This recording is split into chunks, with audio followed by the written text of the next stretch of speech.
Hello, everybody.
How's it going, Vanishing Point? How's it going, Kira? How's it going, Lions Suck? I don't think Lions suck.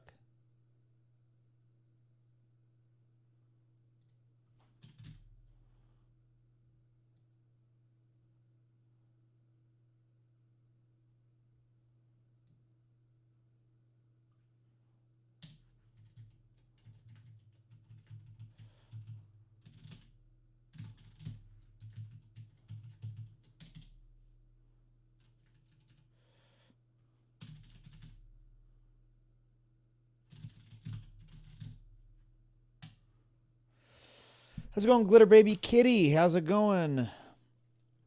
Eyeballs to entrails. Oh. How's it going? Abraham is a dude. How's it going? V1 Pad Cage 22YT. What's up, Zandagoop? What's up, Seiji? What's up, Benjamin Franklin 1012? We got a couple of president themed chatters here today.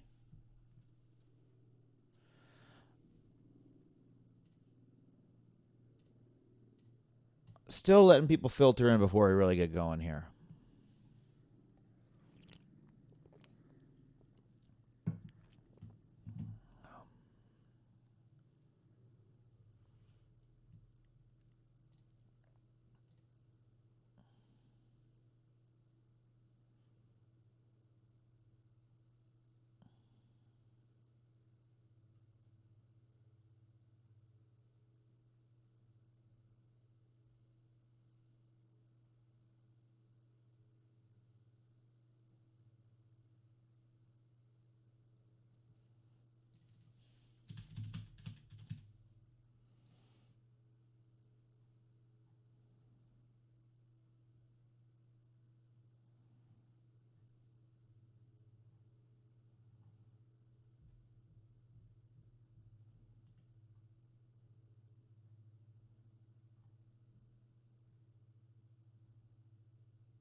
You'll be getting your vaccine this week, Fart Brains. Wow, that's amazing. Why is that? Who's psyched to get vaccinated? How deep am I into Blaseball? You know, I followed Blaseball the first couple of weeks and then I dropped off.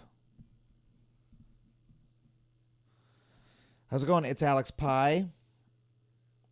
I wish we could stream about the Electoral College today because this is Electoral College Day, but we already did that a couple months ago. You work for U of M. They just received their first shipments today. Are you a medical professional? Fart Brains?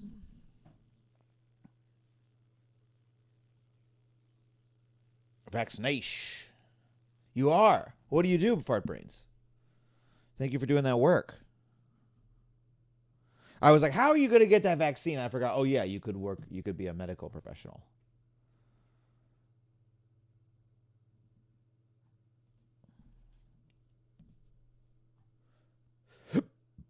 Excuse me.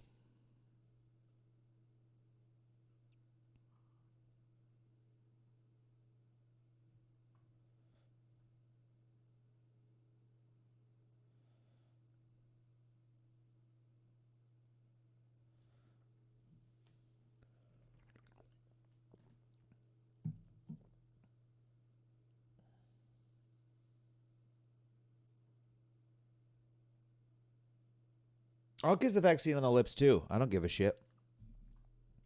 I'm going to stick it up my butt. Huh?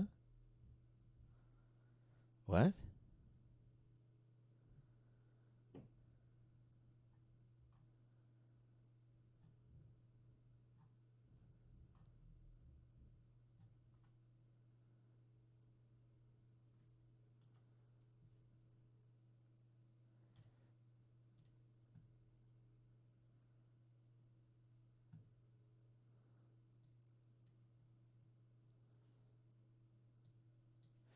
Okay, so, hey, everybody, for those of you who are new, my name is Adam Conover. I'm a television host man. I host Adam Ruins Everything on True TV. When I'm not, I wish I could see what I look like when I look in the lens, but I can't. I look over here and I'm looking back at myself sideways again. Gee whiz. So I do stream on Mondays and Thursdays. Monday we do a learning stream. Thursdays we do a stand-up comedy stream. Your subs and cheers and bits go to pay the comedians I have on that stream. So if you are able to support the stream, would much appreciate it. Today I feel like learning a little bit about the new vaccines. So we're going to do some reading about those together and have a chat about them. That's what we're doing, Jack Dan. We'll go for maybe an hour today. Because I do have a script I need to work on for the new Netflix show, my new Netflix show called The G Word, which is going to be coming out, I don't know when, but we are currently working on the scripts.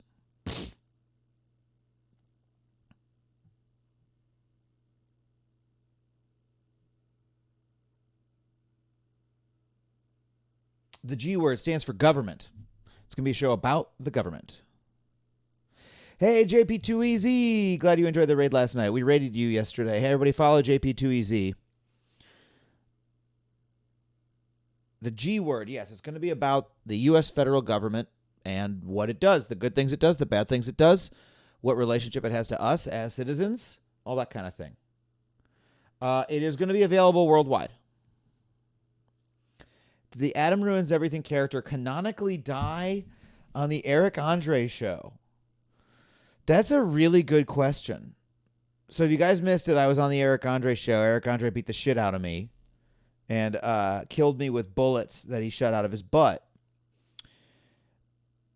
And, I think canonically that was the death of the character. I think that's where that character version of Adam Conover died. You can hear, I'll declare it now. That's canon. That Adam Ruins Everything character, that version of Adam Conover, the one who, briefly dated Haley and, his sister is Rhea Butcher. Her sister is played by Rhea Butcher. Excuse me. That character is dead and was killed by Eric Andre. I personally am alive. Just FYI. I'm not dead, okay? Yeah, we got to get an F in the chat for me.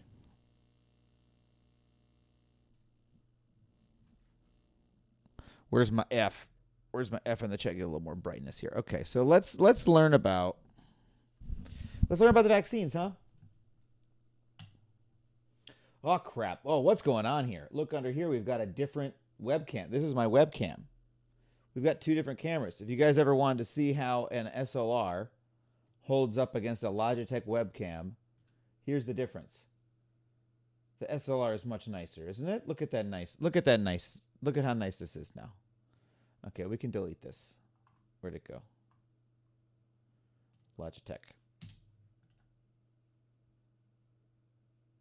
Delete. All right, and we're not going to learn about vaccines. Let's learn about COVID vaccines. And we're going to have to make this smaller.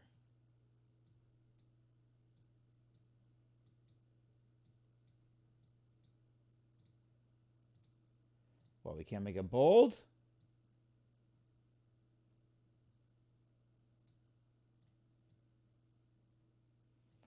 You guys like how I live edit this shit? Okay.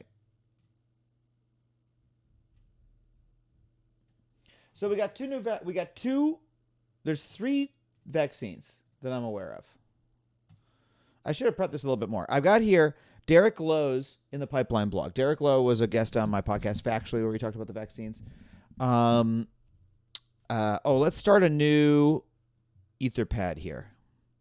This is the Etherpad that we used for when we were learning about autism and Autism Speaks. But let's COVID vaccines. This will be our little research pad. Kaboom. Okay. Vaccines. We got it. Boom. All right.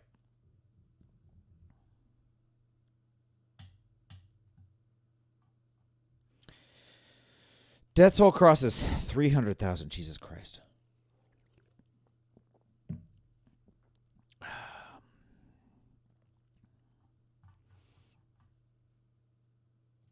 My sister was watching the stream the other day. She was like, I saw your stream where you just like read Wikipedia on stream. Why do people watch that? She didn't understand it. Why do you guys watch it? I don't know why you watch it. Tell me why you watch it. Okay, so there's 3 vaccines that I know of in the U.S. that are going to be considered for the U.S. Or there's also vaccines in China. So let's see here. We got Pfizer. We got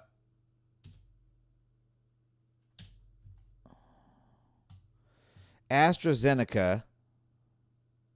And this one's really worrisome. And then there's Moderna, I believe, right?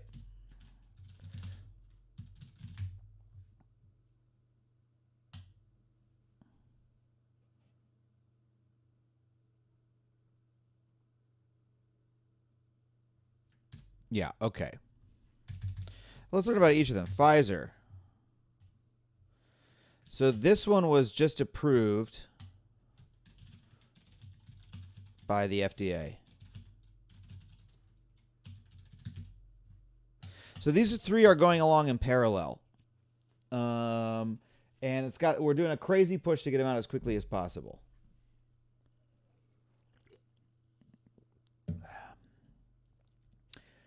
We can skip the Russian Sputnik vaccine. So New Navy CB says they watch because it's fun. Megan MB says it's boring to read Wikipedia alone, and you're doing the work for me. Fantastic. That beautiful golden voice reading Wikipedia. Love it. Death toll costs 300,000. Jesus Christ. Sips LaCroix. Yeah. AstraZeneca is the one you're getting in Australia. Well, so that's a little worrisome.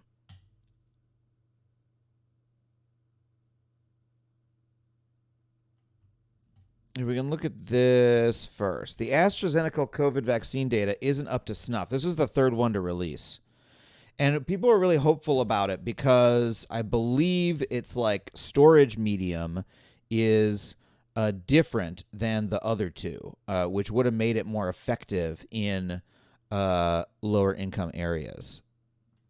Oh, look at this. Copyright law is bricking your game console. Time to fix that. I want to read that, but I don't want to get off topic.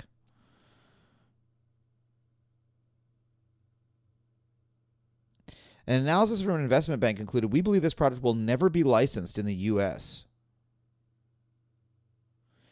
According to an initial write-up in the New York Times, AstraZeneca is expected to be relied upon heavily across the globe to help curb a pandemic that has killed more than 1.3 million people.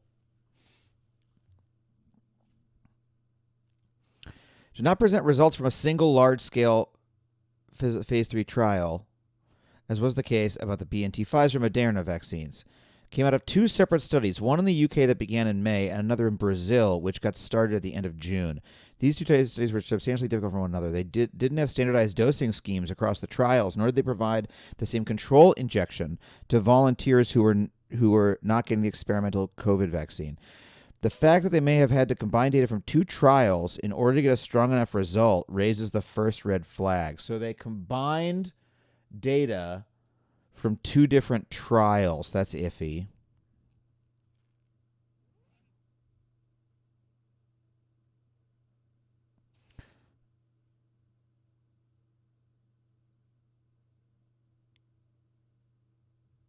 Okay, so they said...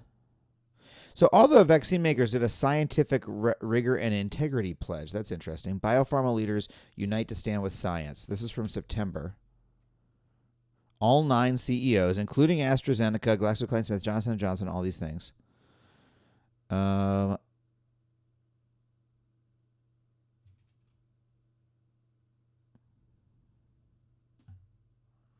Only submit for approval or emergency use authorization after demonstrating safety and efficacy through a phase 3 clinical study.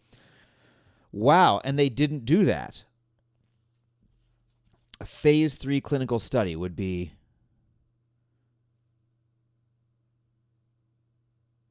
like one large. Oh, here's the CDC, vaccine testing, the approval process. In phase 3, the vaccine is given to thousands of people and tested for efficacy and safety, as opposed to phase 1 and 2, where it's smaller groups. Thank you for the sub, Necromantic. 5 months went by super fast, indeed. I got to do some custom sub icons. I was going to employ an artist who I work with a lot, Sophia Foster Domino, who's really awesome to do them. But it would have taken too much of her time to do it. So I should maybe just get some icons so we can have you guys can have your cool subs. And we got 147 people here. Cool. It's painful to watch me stream text in 720p. Are we only at 720p? I thought we were higher than that.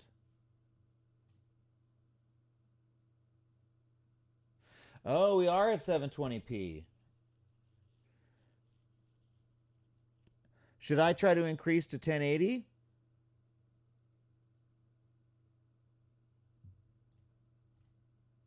I mean, I could try. I'm glad you enjoyed the streams, Felix Royale. The P is for please do. I think I probably reduced it once a while ago. Without, and then maybe I was dropping frames or something.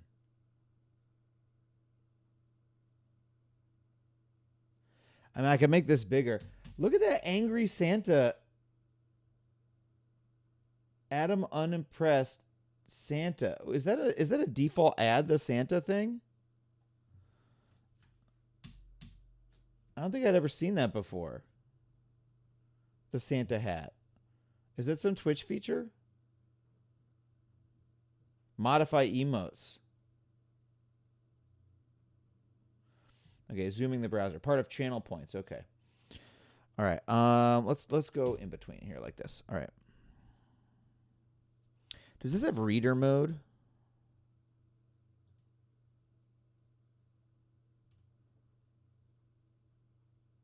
This could help.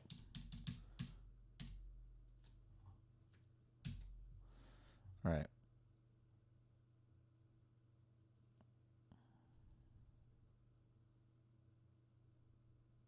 So they did not do a phase 3 study.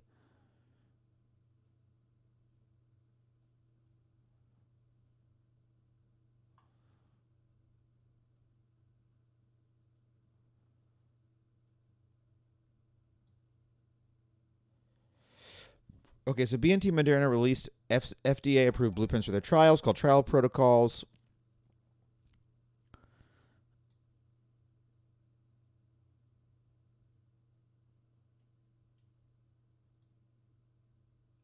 They only reported the results for certain subgroups of people for within each one. The 2 subgroups chosen leave out perhaps half the people in the Brazilian trial. One of their key claims is that giving half a dose of the vaccine in the first injection, followed by a standard dose in the second one, led to better outcomes. But neither of these trials have been designed to test this hypothesis. Thank you for the cheer, an anonymous cheer. In fact, it's since emerged that the half-dose, full-dose option started out as a mistake, and one that was only caught when some people in the study didn't have the usual high rate of adverse effects. Dosing error turns into a lucky punch for AstraZeneca and Oxford.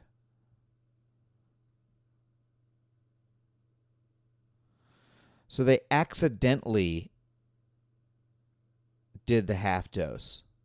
That's kind of fucked up.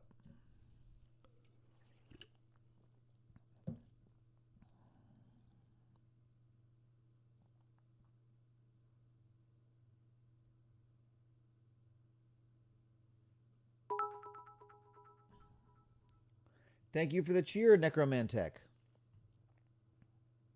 And thank you for the subscription, Top Gunner. Oh my God, we got a hype train going. A hope train. Unbelievable. Thank you so much. Really appreciate all of you.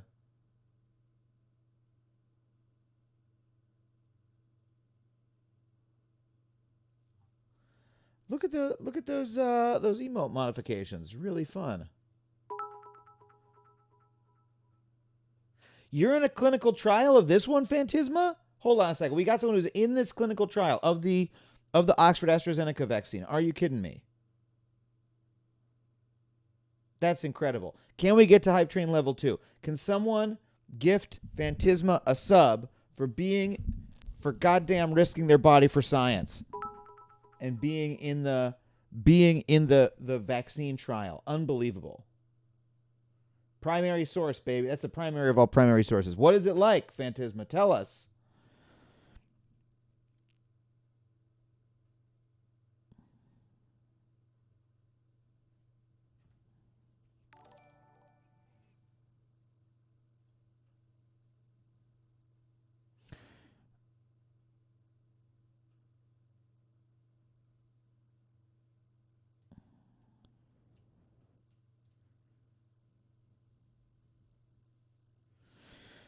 BNT, Pfizer, Moderna have offered up a masterclass on how to do major vaccine trials quickly in a pandemic, while Oxford AstraZeneca has, for the moment, only an assortment of smaller ones ready to look at. But more red flags. Hey, thank you, K-Boss, for giving the gift sub to Phantisma. Phantisma says you get your second dose this Friday. Awesome.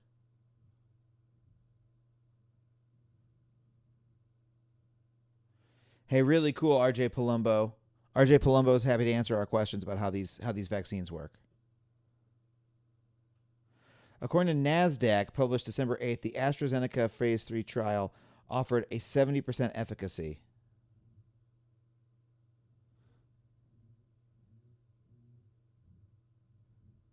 So Phantisma won't know until a week or two, probably after you mean the second dose, whether they got the vaccine or the placebo. Wild stuff.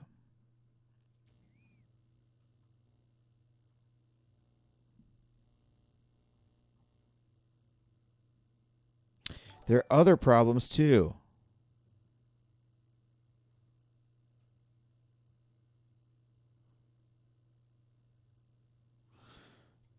Okay, now this is from a little while ago, so let's go see that initial New York Times story about this vaccine. AstraZeneca and Oxford say it's up to 90% effective. 90% effective when given in one dosing regimen, but only 62% effective in a different regimen.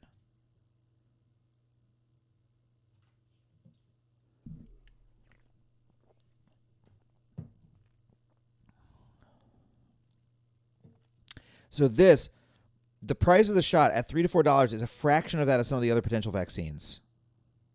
It can also be manufactured in mass quantities relatively easily.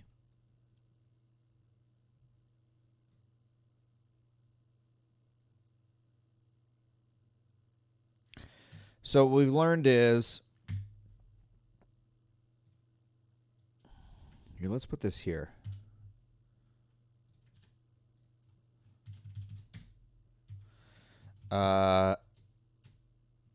Poorly formed data so far. Now that was 2 weeks ago. No phase 3, no single large phase 3 trial. Cheaper and easier to distribute than other vaccines. Important for global.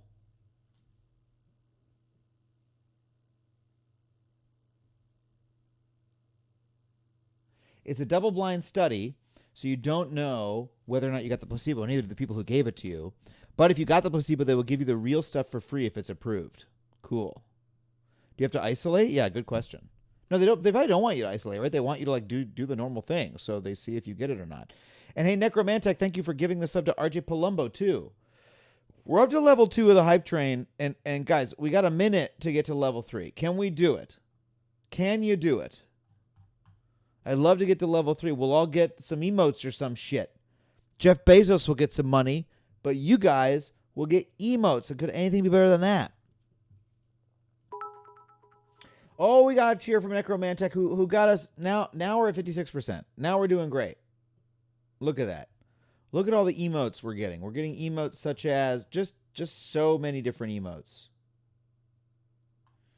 Emotes like Sir Sword. Krill Flamehammer, get to 5 subs. Oh my god. Krill Flamehammer. Incredible. Thank you so much, Krill Flamehammer. Oh, to Sir Fetish Fancy and that kind of arc, and Moonraker 3 and TX Mayor and Dandy Man Chuck. Incredible, Krill Flamehammer. Damn, you kept us going good. We're going now. Level 2's complete. Unbelievable. Unbelievable. In fact, we are almost done with level 3. Oh, we finished level 3. Holy crap. Duke Carge subscribed as well. Thank you so much. You gave me a toilet paper emote. Incredible. We're halfway to we're halfway to level 5. Dandy Man Chuck. So Dandy Man Chuck, you were one of the people who was gifted us up. Okay. K-Boss of the Void used 500 bits. Incredible. Cadaver subscribed. Thank you, Cadaver, for subscribing. We got 4 minutes to try to get to level 5. I bet we can do it.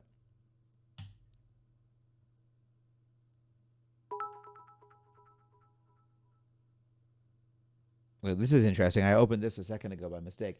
K-Boss of the Void. Oh, we already saw that one. AstraZeneca's vaccine is the adenovirus. I'm not sure how that works exactly.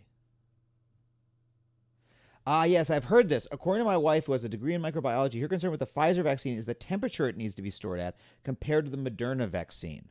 Yeah, so let's look up Moderna and Pfizer vaccine compared.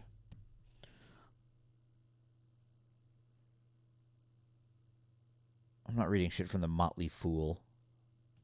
What is this? ACSH. American Council on Science and Health, promoting science and debunking junk.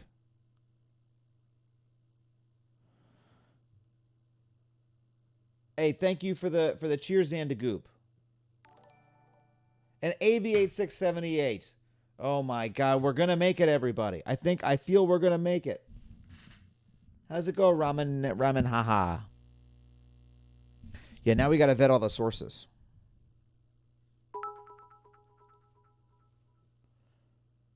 Oh, and we got 500 from Chelsea VR. Thank you. Oh my god, here we are at level 5. We made it. We're having a great time. We're learning together. We're having fun in the sun. Learning what everybody wants to know about.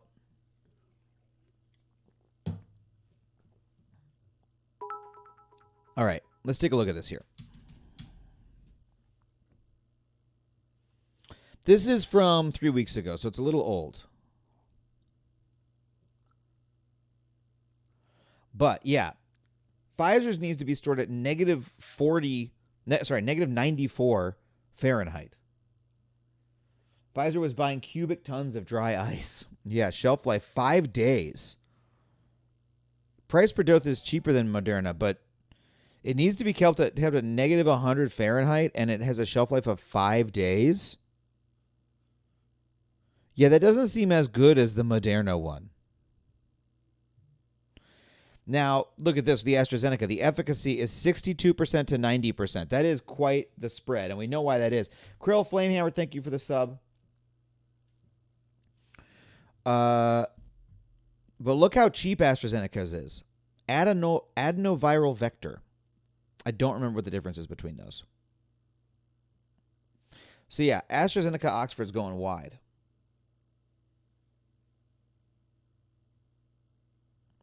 Much to everyone's surprise, the experimental are most effective. Okay, Pfizer's vaccine poses a logistical problem. It has to be stored at 94 degrees Fahrenheit, negative 94, which is an obscenely cold temperature that requires specialized freezers. Okay, it can be stored at normal freezing temps for a day or a week before injection. 33-year-old lady says Moderna has never had a vaccine or medication FDA approved before. That makes me nervous. Thick Diane subscribed. Thank you, Thick Diane. Oh, and Chelsea VR is gifting as well. Everybody here is trying. They're trying to get us to the top of the hype train. You're trying to put us over the top. We got 2 minutes and 45 seconds left to go.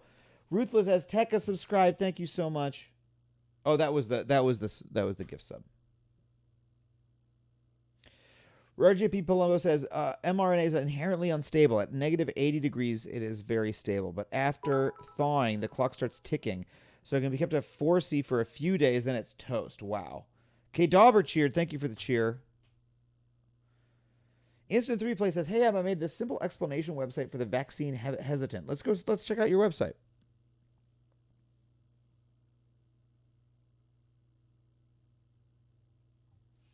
This is a nice little website.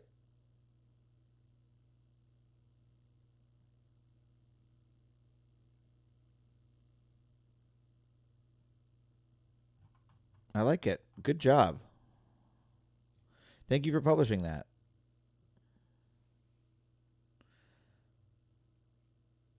So Phantisma says AstraZeneca is ideally going to be the vaccine that we get out to the world. Yeah, which is why we're concerned about its trial data being not what we want it to be. Okay, so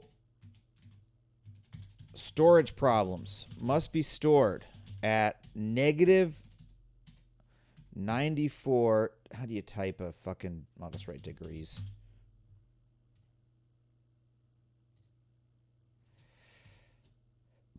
Fahrenheit. Very short shelf life at normal temps.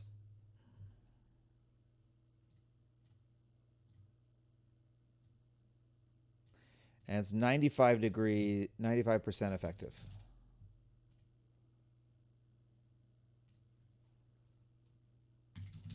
$20 per dose. Oh my gosh! Oh, the greatest actor, Mr. McJenkins, just gifted 5 subs. Incredible! You made me choke. You made me come down with COVID. The greatest actor, Mr. Jenkins. Thank you so much. Incredible. Thank you for gifting to everybody. Welcome to all the new folks who have subs now. You get access to our special custom emotes. You can join the sub level in our Discord. Thank you for the subs, but do not kill Adam. The hype train, we have completed it. We did it. We did every level of the hype train. I thank you guys so much. Incredible folks. Oh my gosh. Zaylock subscribed. Or got the sub. Bradley Sand subscribed. Thank you so much. Hype train success.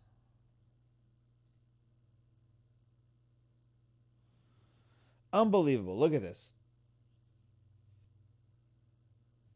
We got 16 subs and 1,900 bits in this hype train. I can't thank you folks enough for doing that.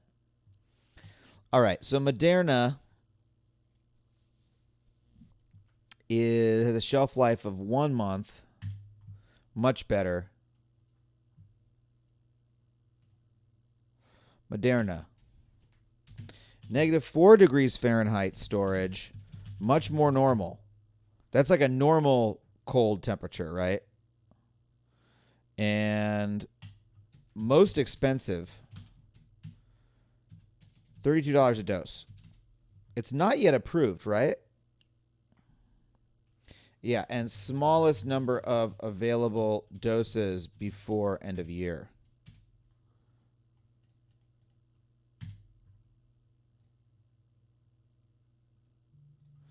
$200 million.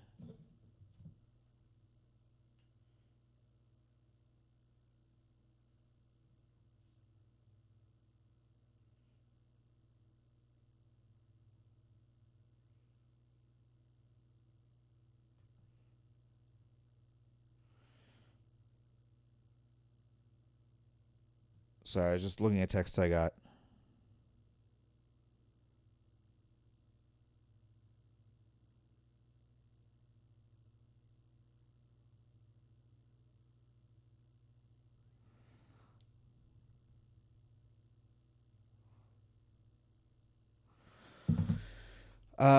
Okay, 200 million doses by EOE Hopefully. I don't know what the source for that is yet.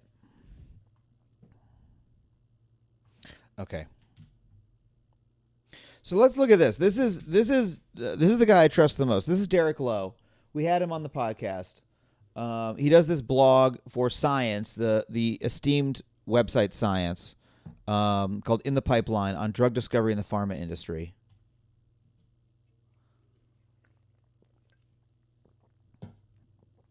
This is from December 9th. There have been a number of questions about this candidate and its effects in the clinic. Let's, how about this? Here we go. This is the Chadox vaccine, which stands for chimpanzee adenovirus.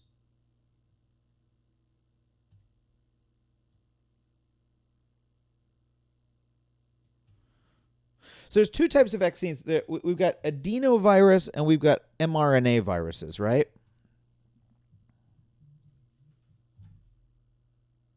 Hold on a second, folks. I got to take this phone call.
Okay, I'm back. Sorry about that, everybody. Okay, so there's two types of vaccines, right? mRNA and adenovirus.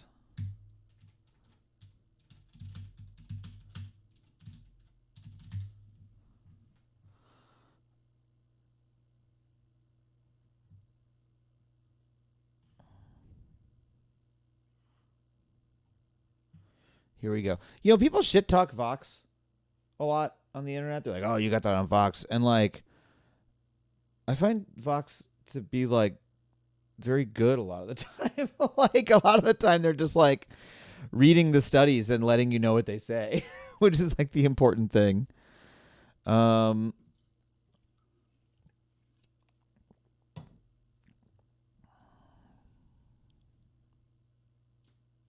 Okay. The main technologies gaining traction are vaccines that use an adenovirus vector and mRNA. When is this from? This is from August, but it's just telling us the difference.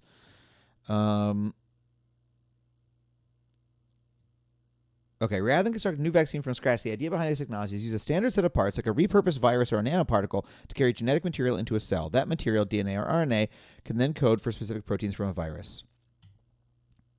Once one of these delivery platforms are proved safe, it's just a matter of tweaking DNA or an RNA strands. That's much faster than conventional vaccines, which involve culturing large quantities of viruses that are weakened, inactivated, or separated into tiny fragments and purified, processes that require years of cumbersome trial and error and safety testing. Oh, so this is like either way, it's a new technology.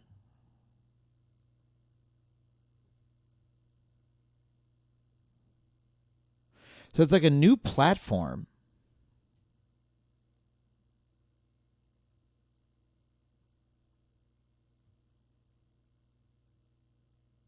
Okay, how most older vaccines work. Vaccines work. This is where we should have started. How do vaccines work? Vaccines work by coaching the immune system to fight off a specific pathogen. When you get one, your white blood cells are being introduced to a potential threat. This gives the immune system time to start mounting a response, so if the pathogen shows up another time, the body can quickly neutralize it.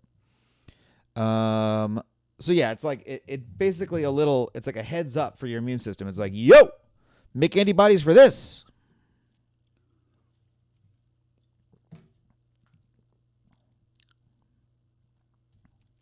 The conventional strategies for constructing vaccines that offer strong, long-lasting immunity involve mimicking the target. One of the most effective ways to do this is with a live attenuated vaccine. Here, a live form of the virus or bacterium is cultivated in such a way that it is weakened when given to a human.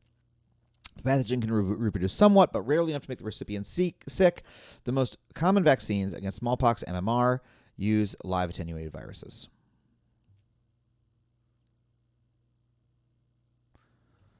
Another approach is to use an inactivated version of the pathogen. Usually a live pathogen has been deliberately killed by heat or with a chemical treatment. So rather than like a weakened one, it's one that's like literally dead. Okay, scientists can also use purified fragments of a pathogen known as antigens to trigger an immune reaction. We got people going fast in the chat here. I can't keep up and also read. The technology, says RJ Palumbo, the technology has been studied for 10 years, and this pandemic was precisely the right time to put it into practice. That's what I was wondering. Been developing RMNA for years, just never been used in a vaccine before. Aha. How is it that whenever I'm streaming, learning about something, we got people in the chat who know so fucking much about it? Every time we stream, when we did one on Autism Speaks, we had so many neurodivergent people who understood that organization, people who worked in, autism education, etc. in this stream. And now, today, we're doing about vaccines. We got fucking mRNA experts in the chat. Amazing. I have the biggest brain. No, I'm just some dumb comedian who likes to read blogs. Because we all read the stream title and go, aha, something I know. Well, I want people to read it who don't know the stream, don't know the topic, and want to learn about it. You just have a very cool and knowledgeable audience, Adam. That's what I like to hear. Our stream audience is full of cool, smart people.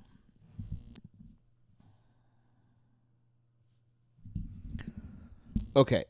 Now, this is what Derek Lowe told me on my podcast episode. You should all listen to the podcast episode. I could just play the podcast episode for you guys and we could hear it again together. The spike protein. This protein is the business end of the virus. It's what the coronavirus uses to dock with the ACE2 receptor on a human cell in order to enter the cell and make copies of it, then spread to other cells. Scientists reason they can coax the immune system to generate antibodies to this spike protein, so just to that piece of the virus. Probably, I'm assuming that when you look at coronavirus, like these, are these the spikes?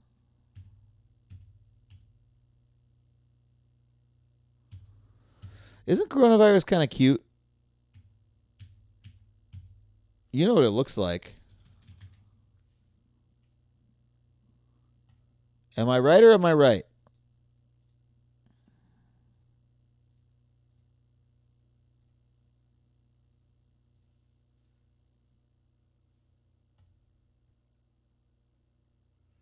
It is coughing. And what does coronavirus cause? That's right. Coughing and wheezing. Are you kidding me?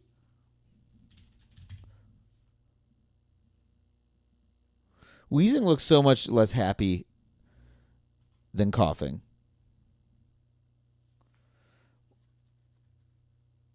Unbelievable. Unbelievable. Oh, shit, you just cracked this whole thing wide open.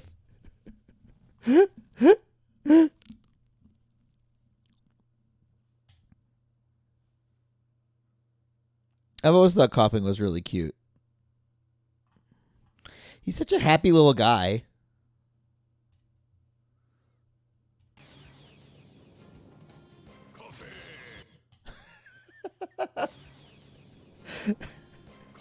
I love this has been watched 80,000 times.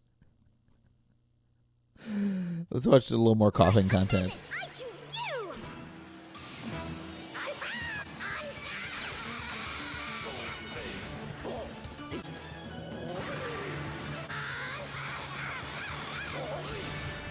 Oh boy, coughing's getting his ass kicked.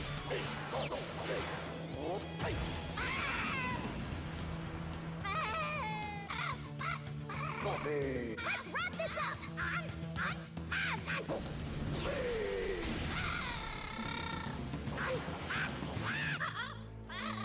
Want a substitute? Guess I'm gonna have to. Is this sped up? That seems like it is. All right, enough fun.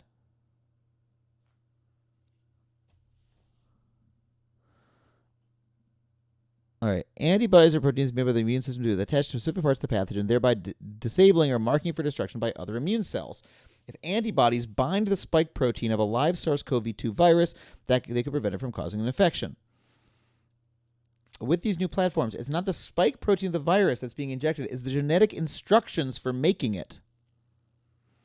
The main differences between RMNA vaccines and adenovirus vector vaccines, the genetic material they use and how they get it into the cells. The mRNA viruses use mRNA, while adenovirus vaccines use DNA. Okay. So, as opposed to the other ones where it's injecting part of the virus into you, this is injecting genetic instructions for making the virus. Sorry, genetic instructions for making the antibodies. No, the genetic instructions for making the spike protein. Oh, okay, hold on a second. Yeah. It's literally the genetic instructions for making the spike protein. Once the instructions are inside the cell's machinery reads them to manufacture the spike protein. Okay. The newly minted spike proteins are either secreted from the cell or attached to its surface, where other cells from the immune system can identify the spike protein and begin manufacturing antibodies to it. So your body makes the protein, what R.J. Palumbo says, your body makes the protein that you're developing immunity against. That's cool. So it's like your body is making the weapon that you're going to be attacked with, so that your own body can say, oh, that's what the weapon looks like. Well, we can make a response to that, basically. The process ends up not only mimicking a key structure of the virus, but also imitating how the virus works during an infection, which could potentially generate a stronger immune response compared with other approaches. And because these proteins are produced from within cells rather than injected from the outside, they may be less likely to provoke adverse reactions in the recipient. Yeah, because you're not just being injected with like a little bit of the virus. Let's see, are there any pictures in any of this? No, okay. Nothing really useful, just pictures of vials and shit. Okay.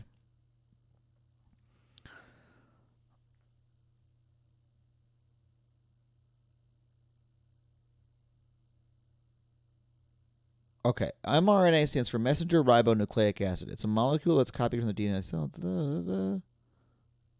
If you think of the DNA and the nucleus as a giant cookbook containing all the recipes for all the meals you'll ever eat, mRNA is the note card you use to jot down instructions for making your favorite banana bread. Yeah, like mRNA is like in between DNA and the final protein, right? It's like DNA gets turned into RNA, gets turned into the final protein.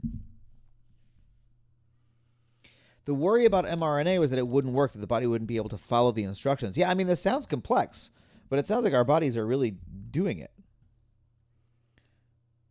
RJ Palumbo says your body is actually behaving like the means by which old immunizations were created.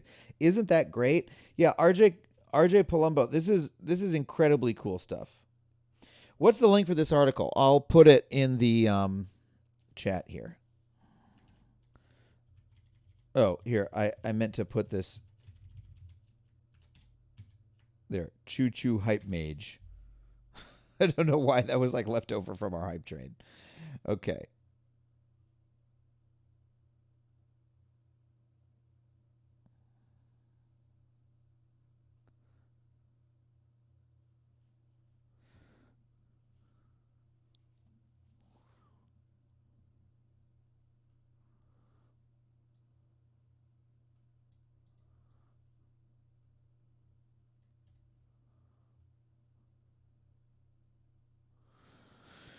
The idea is to get a segment of RMNA that codes for a specific viral protein into a cell. So instead of going through the tedious process of isolating and purifying subunits of a virus, they can just change the code in a strand of mRNA. It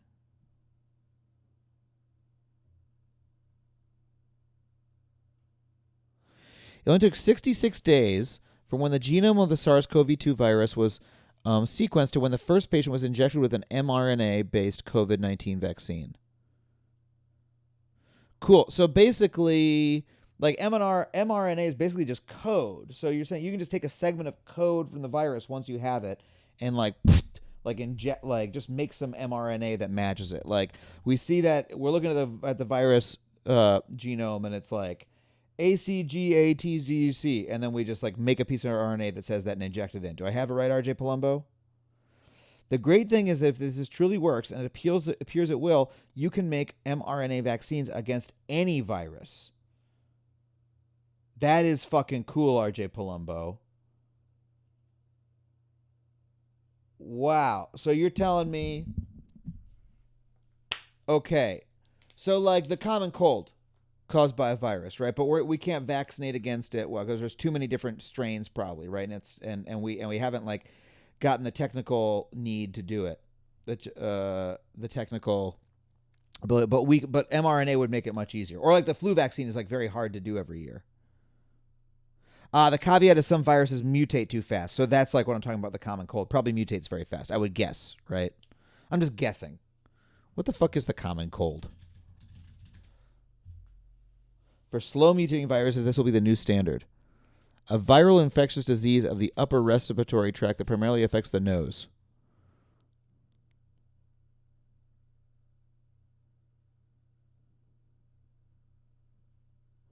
Well over 200 virus strains, with rhinoviruses being the most common.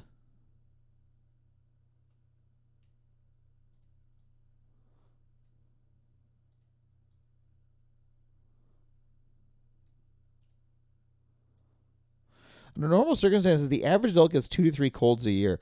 Don't you kind of like it when you get a cold? Like a little bit? You know what I mean? I actually haven't gotten a cold like in a long time now since this started because I haven't been around people.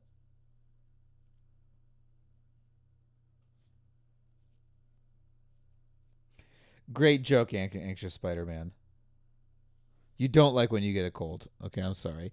It just sort of feels like, oh, there you are, old friend. Everyone is immediately like, no, Adam, you're full of shit. Okay.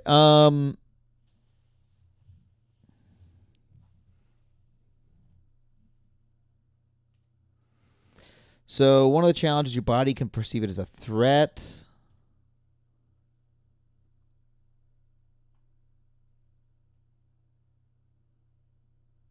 Wait, how does the RNA get inside the cell?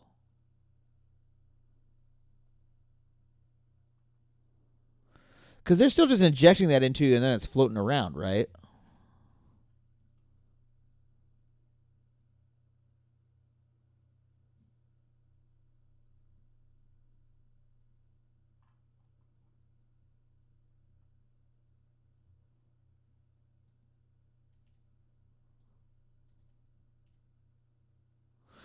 The main difference between the genetic material they use and how they get into the cells. The mRNA virus vaccines use. The mRNA is surrounded by lipids just like your cells. That doesn't help me, RJ Palumbo. I don't understand well enough. Sadly.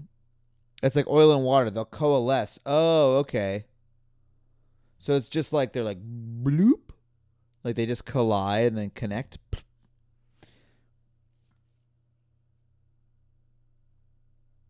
Cells have receptors that let things in with the right key. What kind of cells are targeted? Any kind of cell? They inject it into your what? Into your blood? Into your muscles? RJ Palumbo says, yes, bloop. You're teaching me in the most inefficient way, which is I'm talking a lot and you can occasionally type something. It's supposed to be the opposite. Like this is a backwards Zoom class.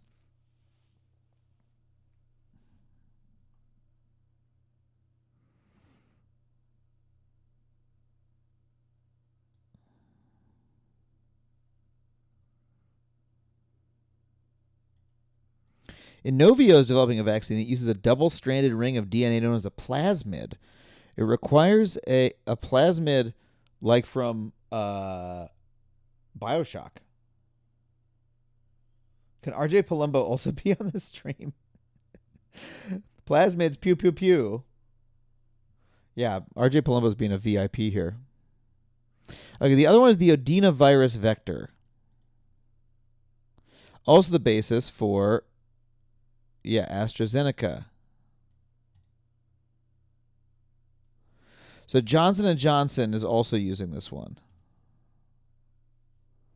Let's make another one for Johnson & Johnson here. Yeah! Okay, good, it saved it.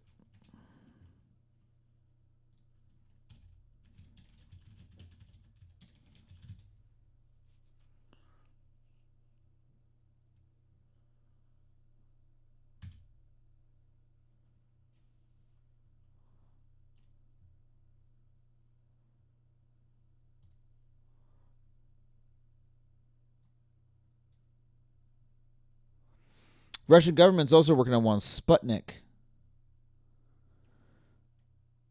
But the trials are maybe not great for that.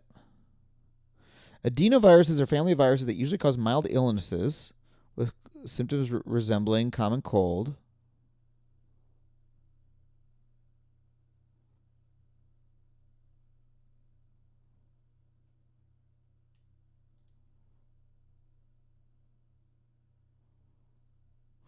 Ooh, shaped like a D20.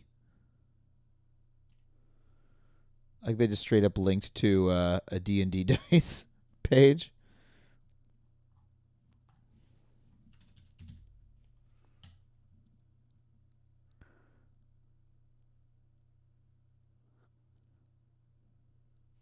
So the virus they basically get instructions for making a spike protein of SARS-CoV-2 into the cell. And they're going to do that using a virus rather than mRNA.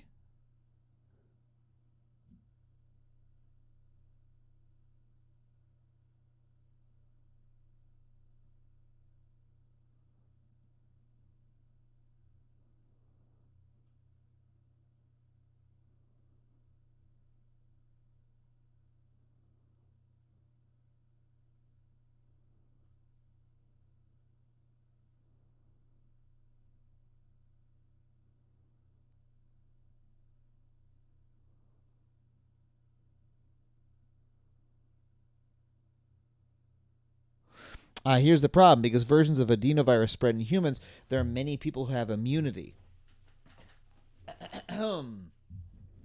That's why they're using a chimpanzee adenovirus. Okay, so what have we learned here?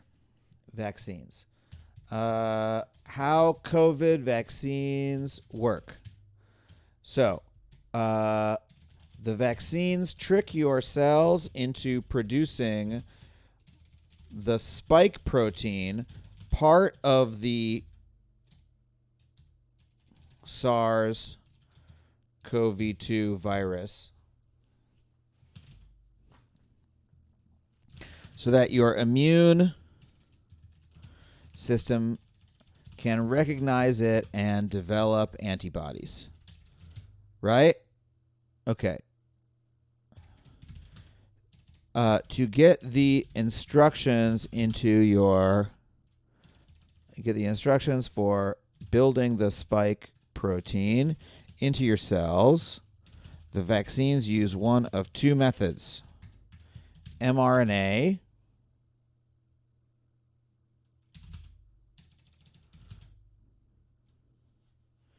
they use mRNA to do it, or adenovirus, they use a virus with the guts ripped out and replaced with machinery to produce the spike protein instead. Downside, many people already have immunity, so they're using a chimp adenovirus instead. So Pfizer is an mRNA. Moderna, mRNA. Oxford AstraZeneca,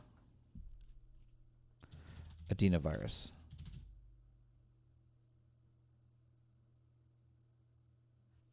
You will not have a choice likely until things cool down or until manufacturing outpaces inoculation's demand.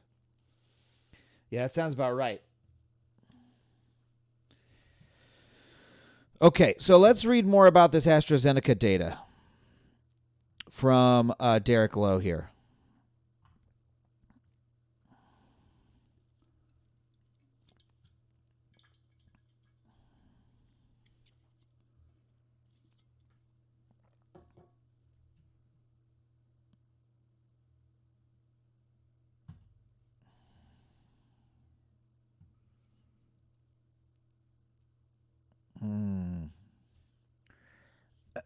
This is a bad headline.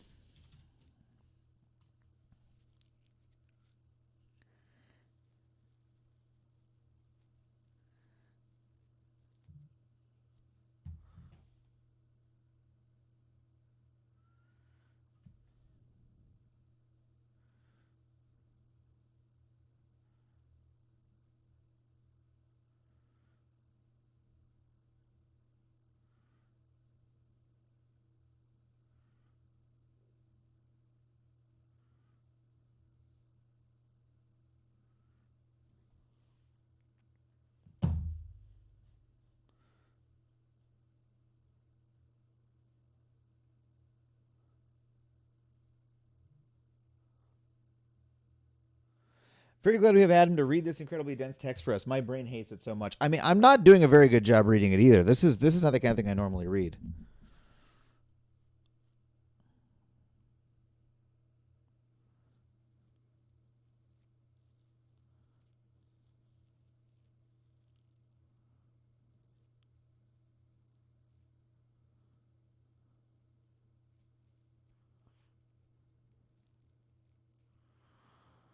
He doesn't love the data. The more you believe the 90% number is a statistical fluke, the more you believe the real efficacy of the vaccine is probably in the 60% range. On the other hand, if you buy into the idea there's something really different and useful about giving everyone half a dose at first, you can be somewhat more optimistic. That belief is optimistic in itself, but it's not completely nuts.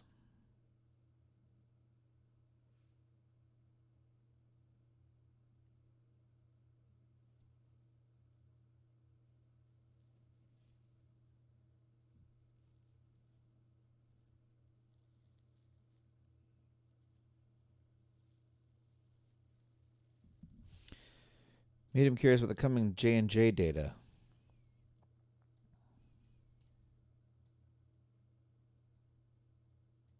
When did we ever have multi-simultaneous vaccines for the same disease? Yeah, that's very rare. They'll be able to compare them.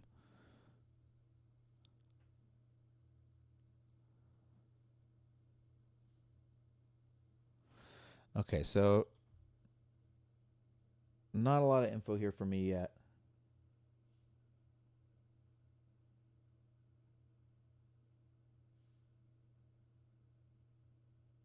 Yeah, it's not possible for mRNA to change DNA.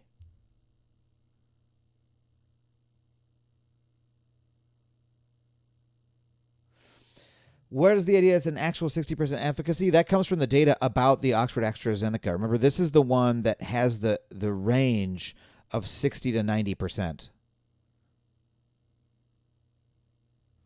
Like in the two different cohorts, one group had 60% efficacy and one had 90% efficacy. And he's saying that there is some reason to believe the 90% might be a statistical fluke. Because Oxford had a patched together phase 3 study. It didn't have a full phase 3 study. Stop Bunting asked, what unknowns do we have about this vaccine being shipped out? Allergic reaction, symptom severity. So there was a really great post on this. Get ready for false side effects. Check this out. I'm going to share this one with you folks so you can share it with your friends.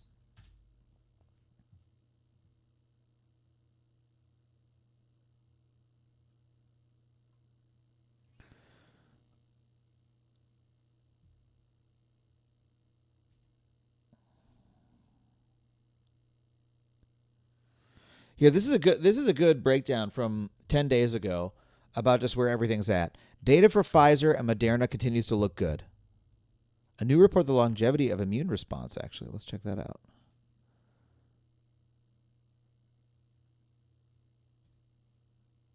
I mean, good chart.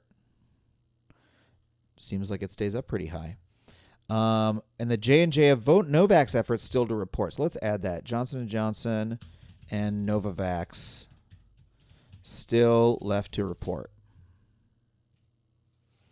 Very poor communication about the clinical work, which suffered from some fundamental problems in itself. So like he's like, this is a guy who like studies drug reports for a living, and he's like, the data here is a little bit like it's not great.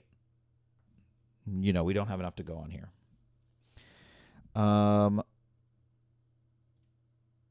Surveys continue to show now we have to get people to take them.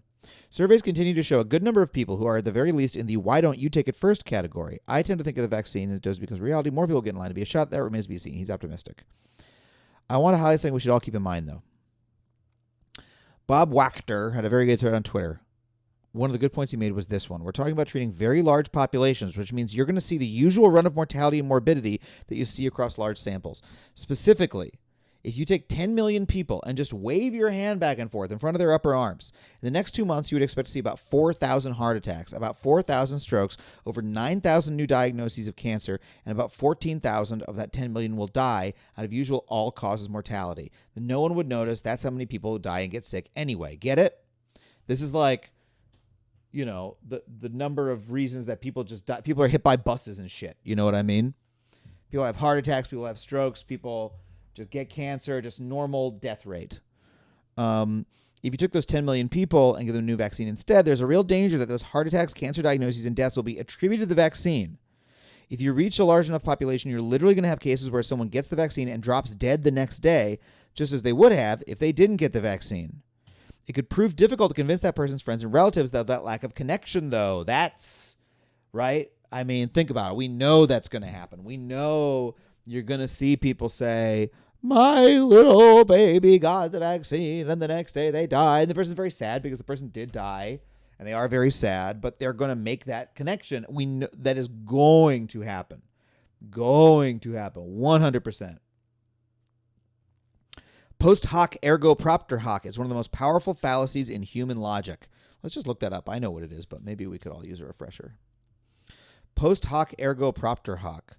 After this, therefore, because of this. Since event Y followed event X, event Y must have been caused by event X. We're not going to get rid of it anytime soon, especially when it comes to vaccines. The best we can do is try to get the word out in advance. Let people know that such things are going to happen because people get sick and die constantly in this world.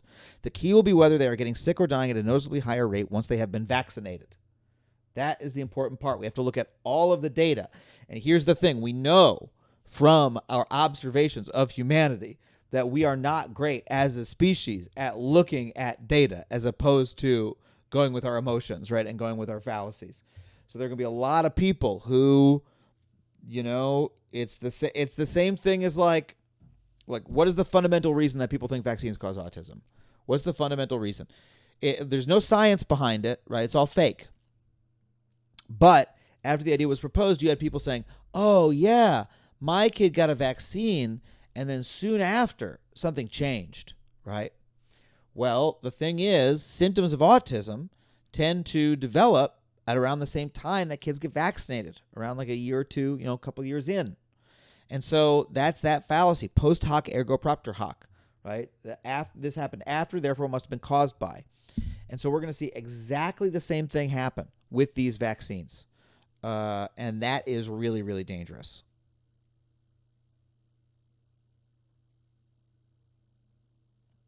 No such safety signals have appeared for the first vaccines to roll out. No one is getting sick or dying at a higher rate. So, let's look at this. Someone fucking broke in. Who did this? Who did this? Tax Jeff Bezos. I agree. I'm not going to delete that.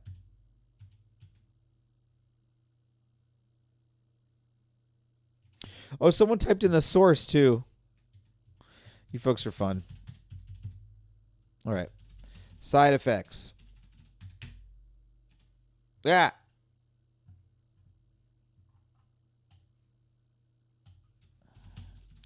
Per Derek Lowe, no statistically significant increase in rates of sickness or death.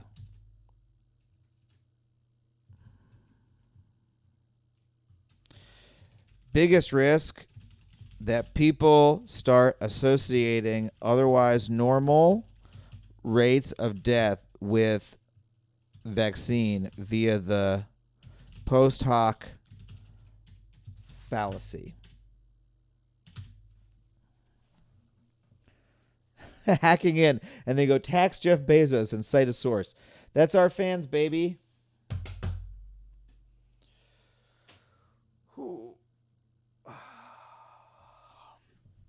Oh, I know all about Dr. Andrew Wakefield.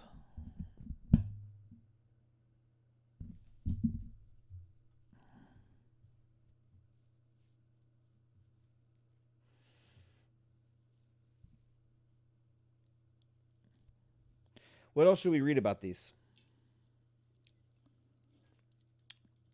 Oh, I'm not worried. This is where I keep the notes. Don't worry about it. Oh, we got 4 people in here now? All right, my name's Adam.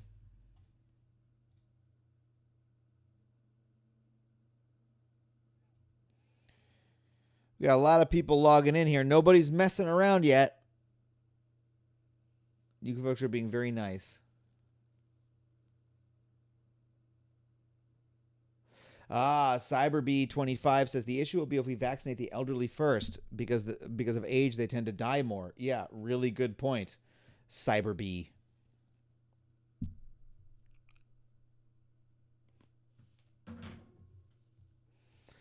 AstraZeneca missteps.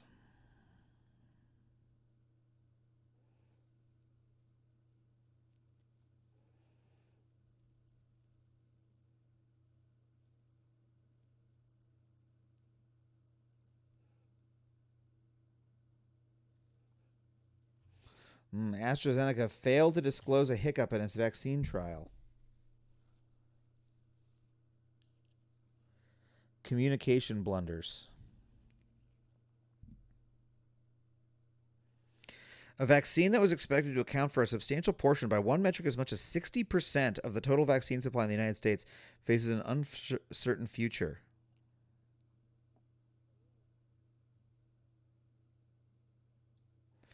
Less expensive and easier to store than rival vaccines.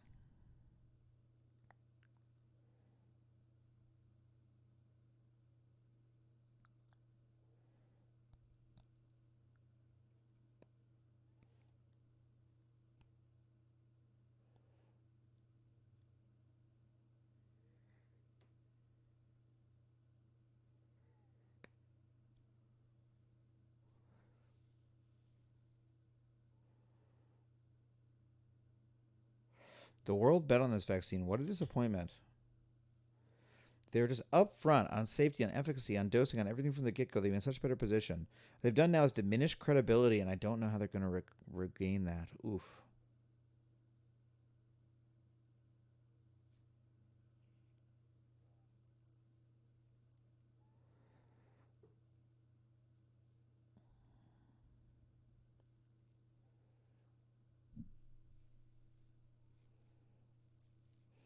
When COVID-19 emerged, Oxford researchers had at the ready a vaccine platform that had been shown to be safe in use against a similar coronavirus, against MERS.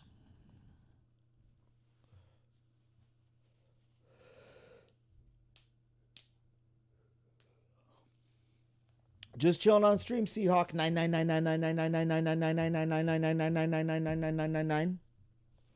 When will the AstraZeneca vaccine be released? I mean, that's what we're trying to figure out here.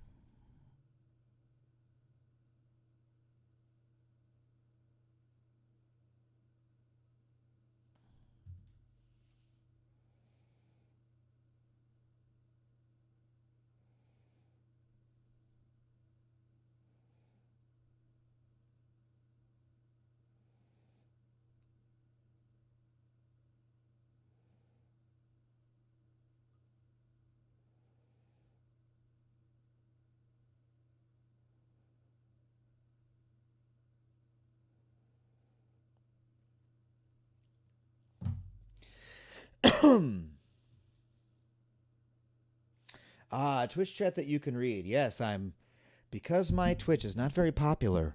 We have a really great time in this Twitch chat. The amount of time you spend on different social media platforms versus the payoff is like unbelievable. Like Twitch, we got a wonderful 200 people watching. But I've been on here over an hour. I spent 20 minutes yesterday putting together a TikTok, and it's been viewed a couple 100,000 times since yesterday.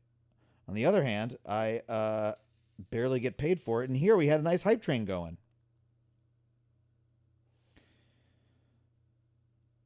Wild shit.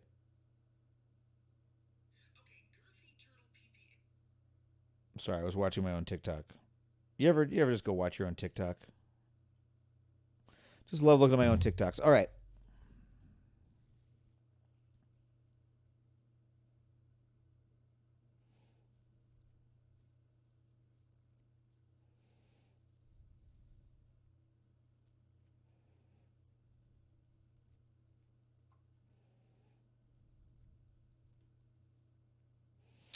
AstraZeneca has had scant experience with vaccines.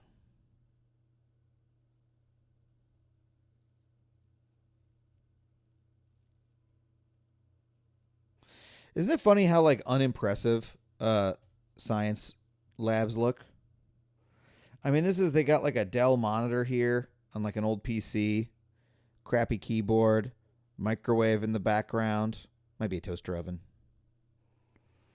Just some like bins of shit. You know what I mean? My parents are both scientists. I grew up going to my dad's marine biology laboratory, and it was just like glass bottles versus stinky chemicals. Yeah, where's the holographic displays? Yeah, just very, very unglamorous. Least glamorous place around. So is the entertainment industry. I always tell people, like, being on set, not glamorous. Everyone's sweaty. Everyone feels like shit. There's, like, water bottles all over the floor. Like, I always tell people, if you're watching a movie, you see some glamorous actor. You see ScarJo. You know what I mean? She's all made up nice and everything. And she looks incredible in this scene. If you just, like, pulled out slightly, you would see there's, like, a light set up right out of frame.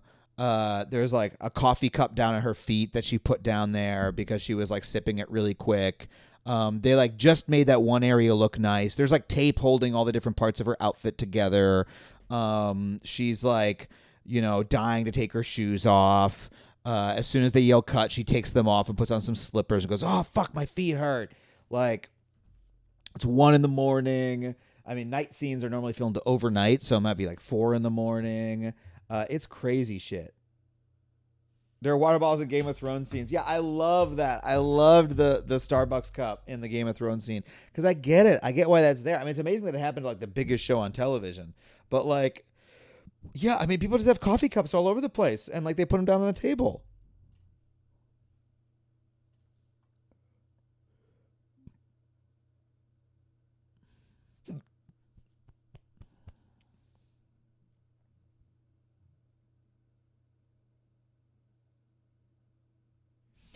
Okay, strange discrepancy. No problems in safety.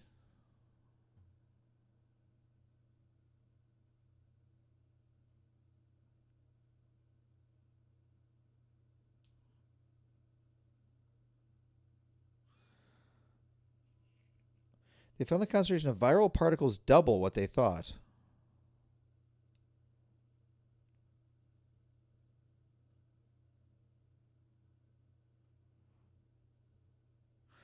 Ah, so because of a mistake, they accidentally issued half-strength doses.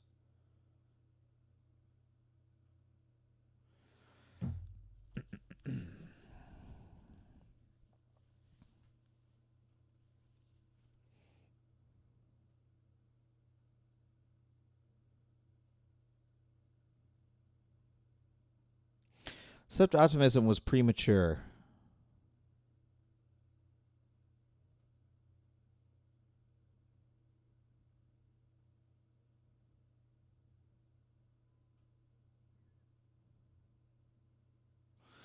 Okay, a safety scare. British participant developed neurological symptoms consistent with transverse myelitis.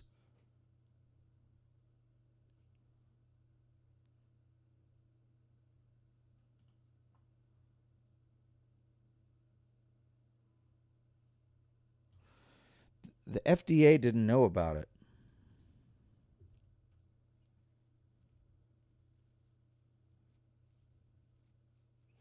Should I do what Hassan does and just watch the news all day and comment about that? It is a little easier. I understand why he does it. Not a bad way to do it. My fidget spinner. Here we go. Fidget spinner.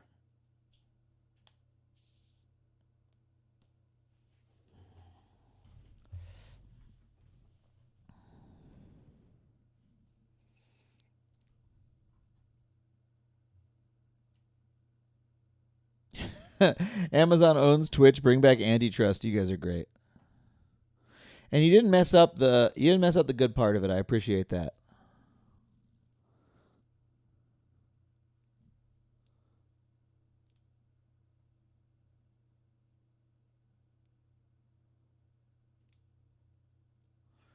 I don't know how he reads his chat either. He like scrolls through and finds it. It goes no, not Hassan Minaj, Hassan Piker, and we don't know each other. I just follow him on here, and I think he does good work. Never met Hassan Minaj.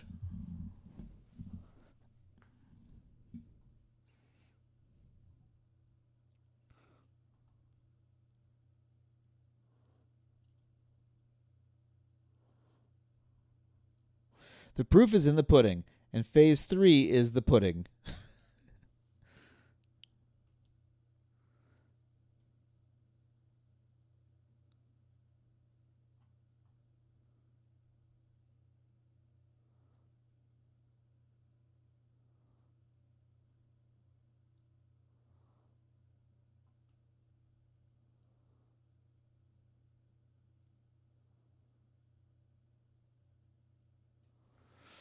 Oh boy, the infrastructure has yet to be built.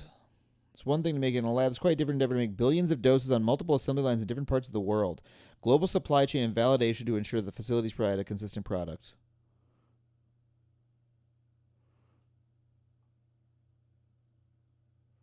They've already started making them even though they haven't been approved.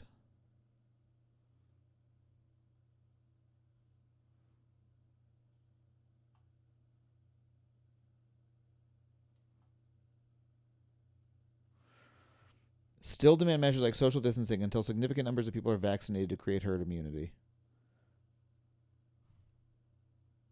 It's going to take a long time. Okay, let's look at the answers that the New York Times has to our questions dated today.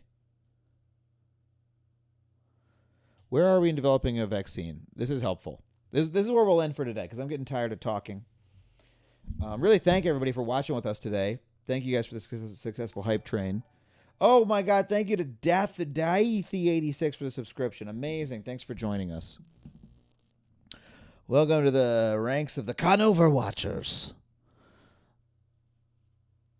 Okay, the Food and Drug Administration's emergency authorization of the vaccine developed by Pfizer and BioNTech has set in motion the most ambitious vaccination campaign.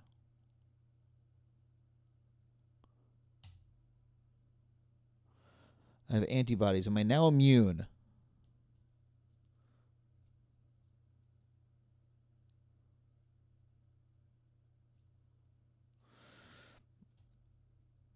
Actually, perfectly normal after an acute infection subsides. For the antibody, it only lasts 2 or 3 months. But the real problem is that your test might be inaccurate. Because current tests cannot determine if someone is immune. The Infectious Diseases Society of America says antibody tests cannot inform decisions to continue physical distancing or lessen the use of personal protective equipment. Oh, this is not what I was looking for. What? All right. Okay, here we go. When can I get a vaccine?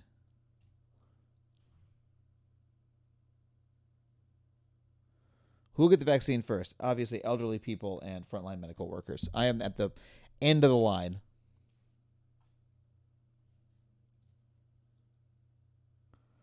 Will mRNA vaccines change my genes? Okay, we had someone asking about this in chat. No, the vaccines from Moderna and Pfizer use a genetic molecule to prime the immune system. That molecule, known as mRNA, is eventually destroyed by the body. The mRNA is packaged in an oily bubble that can fuse to a cell, allowing the molecule to slip in. Flip! The cell uses the mRNA to make proteins from the coronavirus, which can stimulate the immune system. At any moment, each of our cells may contain hundreds of thousands of mRNA molecules, which they produce in order to make proteins of their own. So yeah, it's kind of like a restaurant where you've got lots of chefs making different recipes, and all we're doing is we're slipping a new recipe into the hands of one of the chefs. We're not changing the recipe book that's locked in the vault that they copy all the recipes out of. We're just handing out we're photocopying one recipe and handing it out in that kitchen. Does that make sense? I think that's a really good metaphor I came up with. Gift me a sub. It's not possible. Yeah,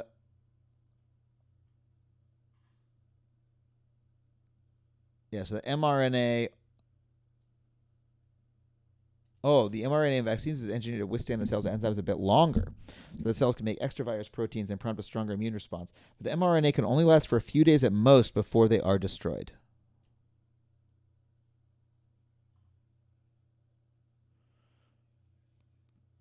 Oh, God, our body is making new Coke.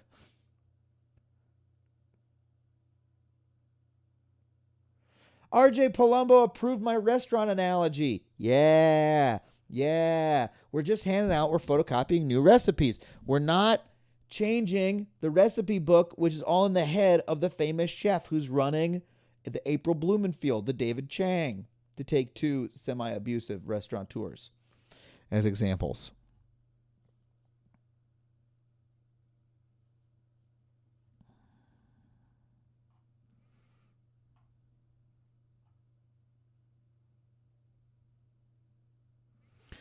Okay. I think I got to call it there. I'm getting tired. My throat hurts from all my talking. So I think we might call it there for today's stream. You can join me every 3 p.m. For more of this sort of stream. For more learning stream every Monday at 3 p.m. Stand-up comedy every Thursday at 5 p.m. Pacific time in both cases. So give me a follow, give me a sub if you want to see more content like that. Really glad you enjoy the content. Thank you so much. You folks are awesome. You're awesome, Meg the Tiger. Give me a follow on TikTok. And we are going to do a raid. We always raid here. Who shall we raid? Who shall we raid? Game better with Butterfinger.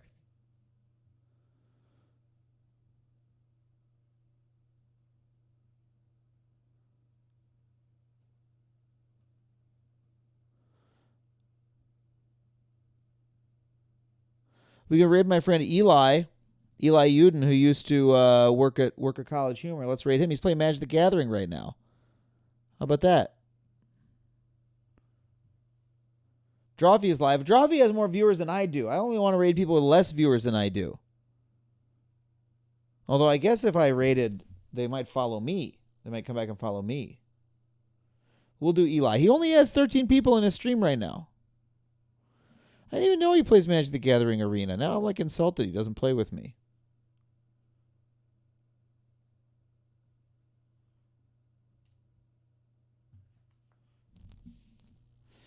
Okay. Here we go.